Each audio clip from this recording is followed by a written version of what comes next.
Il est arrivé, il est venu contre lui comme ça. Thibaut, il a pris, il a fait comme ça, il l'a regardé comme ça. Et qu'est-ce qui s'est passé? Alors il a rigolé, il a compris qu'il ne fallait pas venir.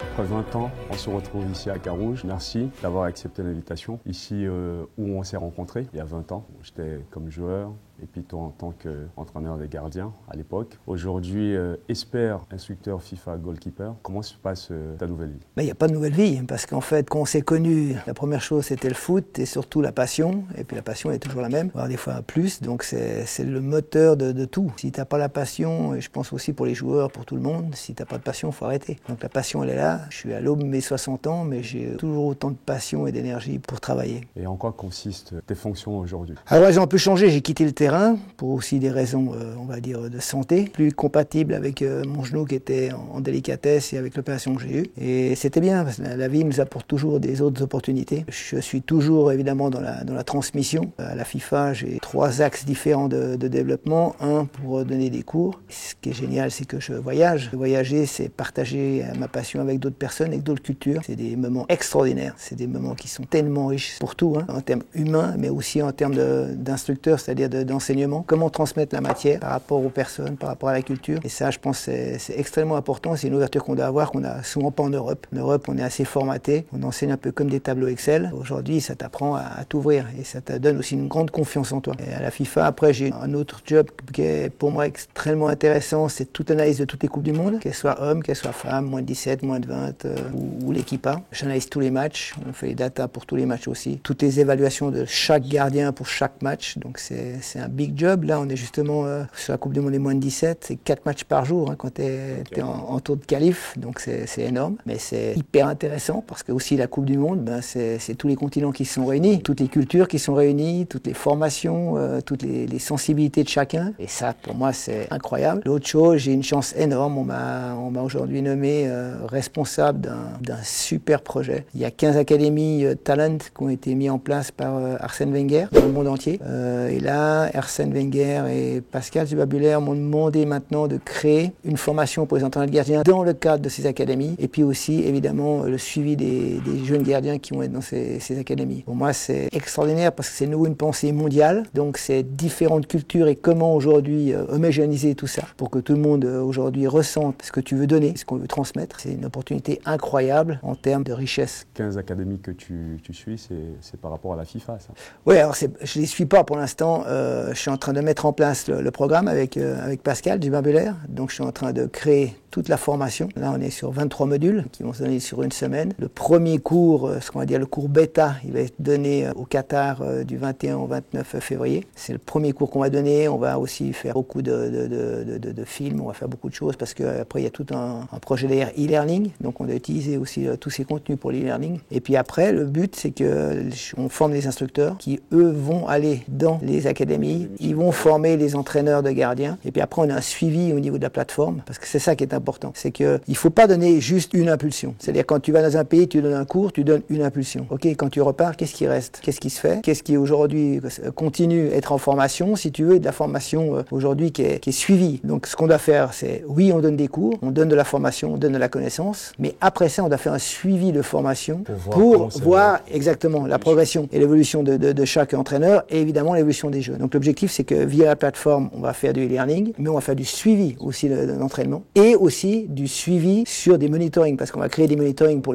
les jeunes gardiens pour arriver à avoir, si tu veux, le suivi du gardien sur des microcycles, mésocycles, etc. Avec des statistiques. Les stats, c'est surtout l'évaluation, c'est comment évaluer, parce que les statistiques, moi je dis toujours, c'est un peu comme disait Arditi, tu sais, les statistiques, c'est comme le bikini chez une femme, ça cache l'essentiel. Donc, faut faire attention, moi je fais des statistiques aussi, je fais des datas, par exemple, pour tous les matchs, ça me donne des actions. Mais après, il faut interpréter les datas. Et ça, il faut faire attention. Donc, plutôt sur les monitoring, on peut, et les stats ou les chiffres, bien sûr que tu peux les utiliser en termes de conditions physiques, parce que là, aujourd'hui, on est très clair. Mais encore, on doit regarder aussi comment est réalisé un geste, parce qu'au niveau biomec, c'est aussi très important. Après, tout le reste, c'est plutôt sur l'observation, c'est quels sont aujourd'hui les facteurs, les critères que tu mets en place pour évaluer tes jeunes gardiens, pour évaluer aussi ton entraîneur en termes de points de coaching et autres. C'est ça qui qui est le plus important et c'est pour moi, si tu veux, l'élément le plus pertinent. Quels sont les critères que je vais fixer? Pour rebondir sur ce que tu viens de dire, c'est le 4e podcast qu'on fait aujourd'hui, c'est avec toi. Le premier, on l'a fait avec le directeur technique de l'Académie de Lausanne, qui est Matteo Vanetta. Le second, c'était avec Sébastien Fournier, responsable technique de l'ACGF. Le 3e, avec M. Christian Lanza, entraîneur, ancien recruteur et scout du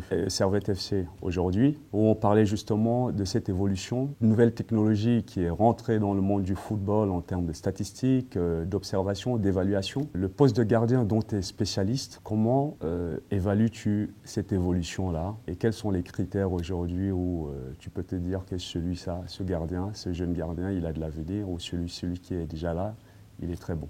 Il y a des critères, il faut faire attention. Là, on va parler pour le passage du très haut niveau.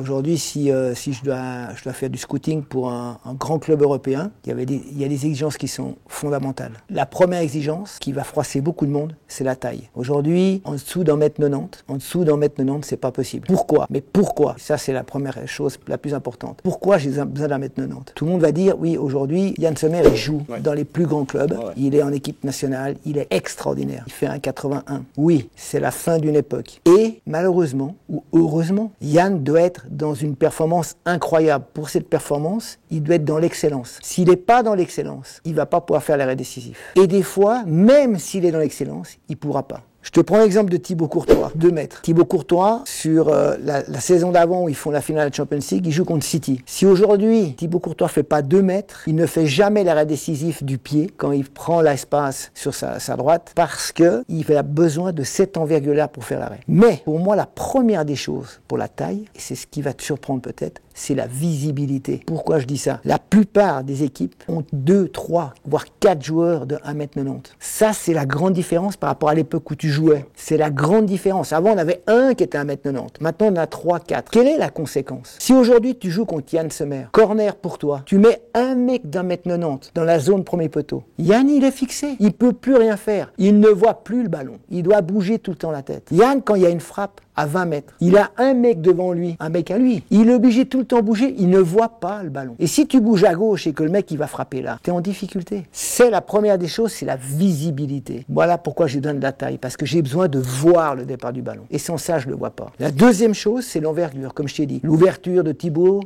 avec les pieds, mais aussi avec ta poussée pour les plongeons. Aujourd'hui, Donnarumma, il a fait 2 arrêts magnifiques, mais s'il ne fait pas près d'1m97 ou 98, il ne fait jamais cet arrêt. Et Yann, en poussant comme un fou, il ne pourra pas le faire. Parce qu'il va lui manquer 10-15 cm. Ça, c'est la deuxième des choses. Et le troisième, c'est le combat, le duel corporel, ce que j'appelle. Je reviens, City, cette fois-ci, match de cette année, fin de saison précédente, si tu veux, 2-22, 2-23 en Champions League. Haaland, à 1,93 ou 1,94. Il vient vers Thibaut Courtois, sur le premier corner. Plus Thibaut, je l'ai mis à une place simple. Sortant, il a plus de 4 mètres. Il est arrivé, il est venu contre lui comme ça. Thibaut, il a pris, il a fait comme ça, et il l'a regardé comme ça.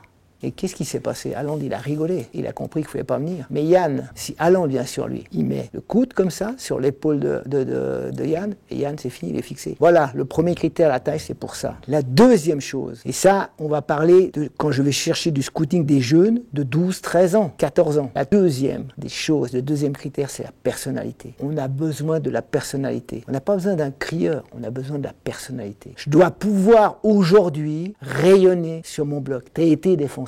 Si tu ne sens pas ton gardien, s'il n'a pas un impact sur toi, c'est fini. On n'a plus cette complicité. Parce que moi, je vois le jeu, je dois pouvoir t'impacter. Je dois avoir une dominance à quelque part que toi, tu vas avoir sur le duel. Et c'est cette dominance, cette dualité dans la dominance entre toi, sur ton duel, et moi qui vais fermer, qui va faire qu'on va être fort. Si aujourd'hui, tu me domines sur le duel, peut-être tu dis, ok, je te laisse ta place, viens. On va être les deux dans la difficulté parce que tu aurais dû aller dans le duel. Mais comme je suis dominé, je viens. Et peut-être que l'attaquant passe entre les deux. Donc on a besoin d'une personnalité. Et ça, c'est un point extrêmement important dans les critères. Et après, le troisième critère, on n'a pas parlé de technique encore, hein. Tu te rends compte? On n'a pas parlé de conditions physiques à proprement dit, on n'a pas parlé de tactique. Le troisième critère, c'est lequel c'est? La coordination. Parce que le gardien de but, il joue avec ses mains, il joue avec ses pieds. Et aujourd'hui, si j'ai pas une super coordination, si je suis pas différencié au bas du corps, si je suis pas dans des bons équilibres, proprioceptifs, etc., je suis pas bon. C'est le troisième critère que je vais regarder. Ces 3 critères, ils me donnent une une grande base. Parce que le critère de coordination, il va m'amener après le développement technique. Si je suis coordonné, c'est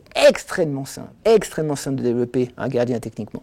Comme les joueurs de champ aussi. Exactement. Et puis, tactiquement, c'est la compréhension du jeu. Et là, il y a un autre aspect qui rentre, qui est extrêmement important, c'est la gestion émotionnelle. Et quand tu vois un gardien qui prend un but, un jeune gardien de 12-13 ans qui prend un but, et pendant 10 minutes, parce qu'il a fait une erreur, il reste dans son but, tu te dis que lui, en gestion émotionnelle, c'est compliqué. Et c'est la gestion émotionnelle qui est la plus dure. Parce qu'après, dans des situations où tu as du temps, le jeu au pied, l'aérien, la profondeur, c'est des prises de décision que tu dois avoir. Mais comme il y a du temps, la pensée, il peut arriver. Et la pensée négative peut arriver et elle t'amène le stress, elle t'amène l'angoisse. Et elle va te trouver dans ta prise de décision. Et c'est là que tu es en difficulté. Donc toi, c'est tous des critères que souvent les gens ne prennent pas en place. Et moi, c'est les premiers critères. Après, il y a tout le reste, la technique, la tactique, la condition physique. Le critère de la taille physique. Si le gardien il est bon, il remplit tous les autres critères et qu'il lui manque la taille.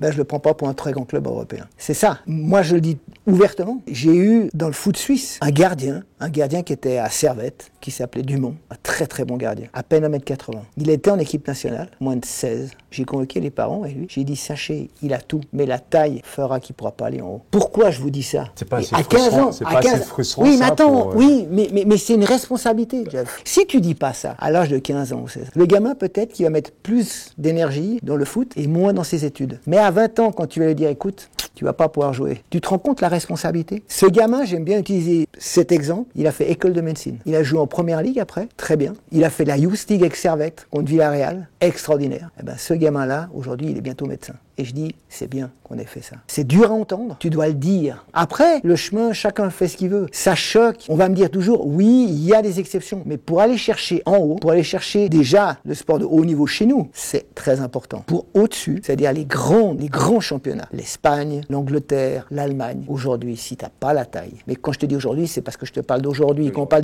d'aujourd'hui, des gamins de 12 ans, c'est dans 10 ans, ça ne sera pas possible. Et moi, j'en reviens toujours. Tu as déjà vu au beach volley des joueurs ou des joueuses qui font 1m70? Non. Pourquoi? Parce qu'aujourd'hui, j'ai besoin de monter au contre. Et pour monter au contre, j'ai besoin de taille. J'ai besoin de pousser, mais j'ai besoin de taille. Si j'ai pas de taille, j'ai pas d'envergure. C'est l'une des évolutions sur le poste de gardien. Parce qu'à l'époque, quand on s'est connus, les gardiens qui ont joué ici à Carouge, où nous sommes, ou au Servette, où tu as aussi été, ils n'étaient pas forcément très grands. Non. Mais comme je t'ai dit, tu n'avais pas 3 joueurs d'1m90. Maintenant, va regarder les joueurs qui sont sur le terrain, et tu vas regarde à City, regarde à Bayern, il y a 3 joueurs d'1m90. Ça change tout.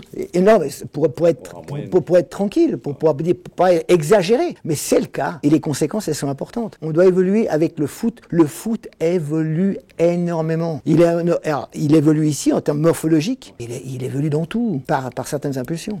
Et indépendamment de ce critère physique au niveau de la taille, qui est morphologique comme tu as su le dire, qui est prépondérant, ça je l'entends bien et certainement tout le monde le comprendra. Tous les autres critères restants, qu'est-ce qui est mis en place pour pouvoir justement les préparer, surtout pour ces jeunes-là, pour qu'ils y arrivent Mise en place, c'est autre chose. J'ai parlé de 2 choses. D'abord, pourquoi je mets ces critères en premier comme la taille, c'est que j'ai aucune influence dessus. C'est ça qui est important. Donc aujourd'hui, c'est donné par la vie et tu peux rien faire. La personnalité, c'est extrêmement compliqué à changer. Et en termes de gestion émotionnelle, c'est pas simple. Tu peux pas la simuler, la personnalité? La gestion émotionnelle, c'est 2 choses différentes. La personnalité, l'aspect mental, c'est différent. La personnalité, c'est lié à ton caractère, ton éducation, etc., beaucoup de choses. Aujourd'hui, le mental, c'est une arborescence. C'est la concentration, c'est la gestion émotionnelle. Il y a beaucoup aujourd'hui de facteurs au niveau mental qui sont extrêmement importants. L'attention, la capacité d'avoir l'attention, etc., Ça, c'est le mental. La personnalité, c'est autre chose. Elle est liée à ton caractère, elle est liée à d'autres choses. Donc, faut bien séparer. Et c'est pour moi des thèmes sur lesquels on a peu de marge. Bien sûr qu'au niveau mental, on a du travail qui est effectué par justement des spécialistes, que ce soit des psychologues du sport ou que ce soit des coachs mentaux, etc. Mais aujourd'hui, c'est une marge qui n'est pas très importante. Donc c'est compliqué, il faut qu'on travaille dessus. Mais on peut travailler dessus. La taille et la personnalité, c'est très dur à travailler. C'est même impossible. C'est pour ça que je les mets en premier. Aujourd'hui, les axes de progression et notre réflexion en tant qu'entraîneur, ce qu'on doit mettre en place, pas moi instructeur, l'ensemble, c'est aujourd'hui une inspiration dernière du terrain. Et c'est ça que beaucoup de gens n'ont pas compris, des pays n'ont pas compris. Moi, ça me rend fou. Je te donne un exemple. Tu vas en France, tu vas voir un spécifique. 9 fois sur 10, tu vas voir un gardien qui part de sa ligne de but, qui avance à 5 mètres, qui se bloque, et on va frapper à droite ou à gauche. Donne-moi, Jeff, quelle est l'action de jeu où le gardien il part de sa ligne et il avance? Il n'y en a pas. Mais la conséquence de ça, et moi je prends toujours cet exemple, la conséquence, c'est qu'aujourd'hui, quand je pars de ma ligne et que j'avance, je ne m'oriente pas dans mon but. Mais en match, je suis à 8, 12, 15 mètres, peu importe. Le ballon, il va arriver, je dois reculer. Je dois prendre l'information sur mon poteau, pas sur les lignes, comme en 1922 on faisait. On regarde les poteau, et c'est par rapport à mon poteau, par rapport au ballon, par rapport au joueur, ça me donne un angle de frappe. Et c'est avec ça que je m'oriente. Faut la prendre l'information. Si l'enfant, le jeune ou l'adolescent, il part de la ligne, il avance, il a point de penalty et les 5 mètres, angle des 5 mètres. Ça, c'est son axe pour prendre les informations. Elles sont fausses. Et tu regardes après les erreurs d'orientation qu'il y a. Alors je reviens à ta première question. Oui, la première des choses, comme Guardiola l'a fait, et aujourd'hui comment le foot il a évolué, je donnerai un exemple, prenons le jeu. L'inspiration de l'entraînement, c'est le jeu. Vous le faites extrêmement bien avec les joueurs. On commence par du 1 contre 1 chez les petits, 2 contre 1, 2 contre 2, 3 contre 3, etc. C'est une évolution de jeu. Nous, on doit rentrer dans le jeu défensivement. Quand tu poses une question importante et fondamentale, donnez-moi vos principes tactiques défensifs pour le gardien de but. Quand tu vas poser cette question à des entraîneurs spécifiques, pas en Suisse, parce qu'en Suisse, on a donné cette impulsion. Il y a plus de 15 ans presque, C'est travaillé actuellement, c'est... il y a plus de 15 ans, moi j'ai mis en place la formation avec Patrick Folletti. Ouais. La formation des entraîneurs de gardien, on l'a créée, si tu veux, niveau 1, niveau 2, niveau 3. Et l'âme de cette formation, c'est le jeu. Et on est parti toujours d'une action de jeu pour faire un entraînement, en faire une séance. Ça veut dire, si je parle d'action de jeu, je parle d'aspect tactique. Et tactique défensif. Mais Thierry, est-ce qu'il ne faut pas, pour imprégner aux gardiens dès le bas âge ce jeu dont tu parles, les amener à s'entraîner déjà petits, le passer spécialisé étant déjà vers les catégories inférieures, junior E, D. Mais ça, c'est pas l'aspect tactique, tu as raison à 100%. C'est par rapport aujourd'hui à une chose qui a énormément changé, c'est ma capacité de jeu au pied, de comprendre le jeu, de comprendre l'espace, de comprendre ce que c'est un angle de passe, un temps de passe, etc. Bien sûr, je dois être dans le jeu. Bien sûr, peut-être pas au cœur du jeu, mais à l'extérieur du jeu. Pour faciliter la compréhension. Mais pas dans une zone où je suis pas attaqué. Je suis dans le jeu. Mais par contre, sur l'extérieur du jeu, pour avoir et à prendre l'habitude de prendre l'information sur l'ensemble du jeu. Bien sûr. Mais ça, c'est pour le jeu au pied. Moi, j'aimerais que les entraîneurs de gardiens aujourd'hui, ils prennent leur entraînement, ils prennent leur exercice, puis ils disent, OK, cet exercice, c'est quelle action de jeu? Pourquoi je dis ça? Parce que si t'as pas l'aspect tactique défensif, comment tu coaches ton gardien? Ton gardien, la première des choses, tactiquement, c'est quoi? C'est est-ce que, par exemple, sur une frappe, est-ce qu'il est dans le bon espace? Est-ce qu'il a une bonne orientation du corps? C'est comme vous pour les joueurs. Est-ce qu'il a une bonne posture? Pourquoi je dis posture? C'est hauteur des mains. Parce que le mec qui est à 16 mètres, mes mains peuvent être à mi-cuisse, tranquille, j'ai le temps. Parce que 16, 20 mètres, j'ai du temps. J'ai du temps de faire un step, j'ai le temps de pousser, etc. Donc, je peux être haut. Mais quand j'ai un mec à 8 mètres de moi, mes mains, elles sont à 30 cm du sol. Moi, je prends de nouveau Thibaut parce que je le connais par cœur. Thibaut, sur ces situations, il a les mains à 20 cm du sol, il fait 2 mètres. Pourquoi? Parce que mes mains doivent être proches de l'axe de frappe. Parce que je peux toujours monter avec ma main, descendre, c'est très compliqué. Et pour avoir cette connexion humaine, ce qu'on appelle, donc cette connexion, ça veut dire que quand le ballon part, ma main va suivre. Si je te jette quelque chose au visage, si tu es droitier, certainement que tu vas mettre ta main droite devant pour protéger ton visage. C'est un réflexe de protection. Pour le ballon, c'est la même chose. C'est un réflexe de toucher le ballon. Donc, je dois être là. Donc, c'est ma posture. C'est ces 3 critères. Ces 3 critères avant le départ du ballon, c'est tactique. Et on parle jamais de tactique. C'est ça le pire qui peut arriver. Et quand on dit le foot, il n'a pas évolué, c'est les plus grandes bêtises au monde. Mais je ne vais même pas parler de jeu au pied. Je te prends Guardiola, Bayern de Munich. Ça fait pas 2 ans, ça fait quelques années. Mais c'est pas Neuer que je parlais. C'est des attaquants. Pourquoi ça a révolutionné le foot? Guardiola était le premier à mettre un droitier à gauche et un gaucher à droite. Quand tu parles comme ça paraît rien d'important. Pour nous, gardien de but, quand j'ai un droitier à ma droite, donc qui est sur le côté gauche pour l'attaquant, d'accord? Si ses épaules, elles sont face à la ligne de touche, pas face à moi, le mec, il va pouvoir enrouler à gauche, d'accord? Et c'est ce qu'il va chercher. Avant, dans ces positions, on était toujours face au mec comme on était dans toutes les situations. Si je fais ça, j'ouvre l'angle de profondeur derrière. Je dois changer mon orientation. Avant, on ne la changeait pas parce qu'on n'avait pas ces situations. Maintenant, dis-moi quel club aujourd'hui ne met pas un droitier à gauche et un gaucher à droite. Dis-moi. Il n'y en a pas un.